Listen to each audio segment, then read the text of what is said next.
Evan, bakit hindi natuloy ang arraignment ngayong araw?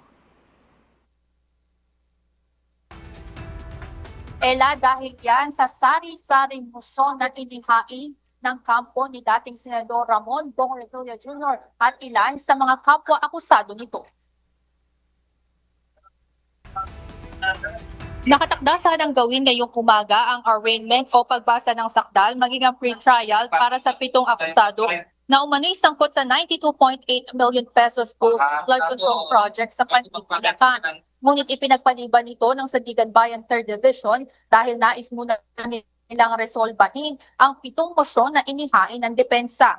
Ilan rito ay ang motion to quash information and withhold the issuance of warrant of arrest, maging motion for investigation at hiling na mailipat sa PNP Custodial Facility mula sa New Quezon City Jail sa Payata, Revilla.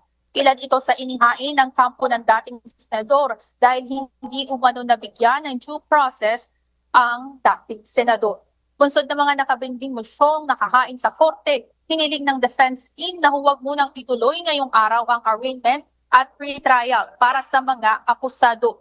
Binigyan naman ng mga ito ng deadline hanggang Lunes, January 26 kung mayroon pang karagdagang motion at petisyong nais ihain.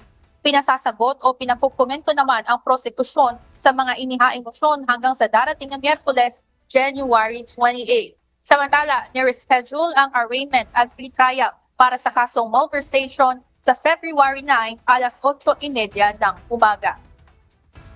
Ela, mamayang 1:30 ng hapon, inaasahan naman na isasagawa ng Sandigan Bayan 4th Division ang pagbasa ng sakdal o arraignment at pre-trial sa kasong graft ni dating Senador Ramon Bong Revilla Jr. at 6 pang kapwa-akusado. Ang munang update mula dito sa Sandigan Bayan. Balik sa inyo dyan, Ella. Maraming salamat, Evan Alvarez.